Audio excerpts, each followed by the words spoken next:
kehidupan dalam rencana Tuhan. Pencak silat, taekwondo, karate, kungfu, judo, aikido, jujutsu, dan lain-lainnya. Apa semua ini? Di Indonesia, nama-nama ini masuk dalam kelompok olahraga bela diri, atau sering juga disebut sebagai seni ilmu bela diri. Dalam masing-masing cabang olahraga ini, seseorang akan mengembangkan keberanian, kepercayaan diri, serta dimampukan untuk membela diri ketika mendapat serangan. Semakin ahli teknik bela diri seseorang, dia semakin kokoh kuda-kudanya, pukulannya semakin melumpuhkan lawan, tendangannya semakin menghancurkan. Tetapi saudara, Yesus memberikan suatu ilmu yang berlawanan ketika kita berhadapan dengan seseorang yang memusuhi dan yang membenci kita. Yesus katakan, berbahagialah orang yang lemah lembut, karena mereka akan memiliki bumi. Matius 5 ayat 5. Artinya, Yesus tegaskan bahwa orang yang menang, yang akan meraih lebih dari sekedar medali, tetapi memiliki seluruh bumi, adalah orang yang lemah lembut. Dalam bahasa Inggrisnya, meekness.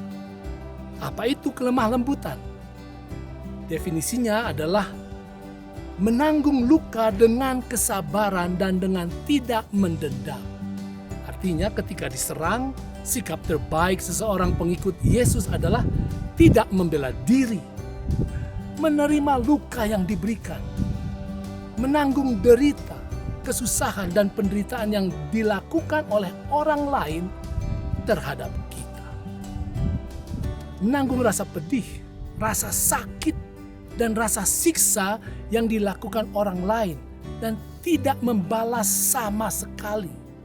Bahkan mendoakan mereka, memberikan kebaikan kepada mereka. Jelas ini bukanlah sikap yang dihargai di zaman now, bahkan dari zaman ke zaman mungkin. Tetapi kelemah lembutan adalah salah satu karakteristik yang paling kuat dan yang tegas dan nyata dari Yesus dan para pengikutnya.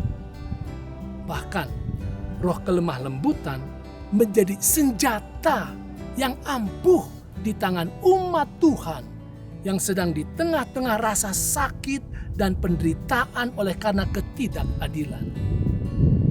Musa dikenal sebagai orang yang paling lemah lembut di bumi. Daud menyatakan bahwa orang yang lemah lembut akan memiliki bumi. Para nabi mengumumkan bahwa Allah akan memberkati orang yang lemah lembut. Tuhan sendiri digambarkan sebagai lemah lembut dan mendorong kelemah lembutan.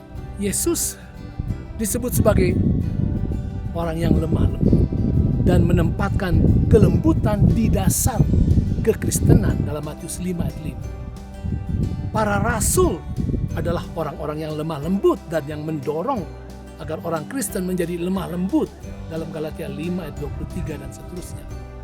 Saudara, ketika kekaisaran, kerajaan, kekuasaan, politik dibangun di atas nilai-nilai keberanian, kekuatan dan penaklukan militer dan kekuasaan, maka agama Allah dibangun di atas kelemah lembutan, pengampunan, cinta dan kasih sayang yang tidak pernah musnah apapun yang terjadi.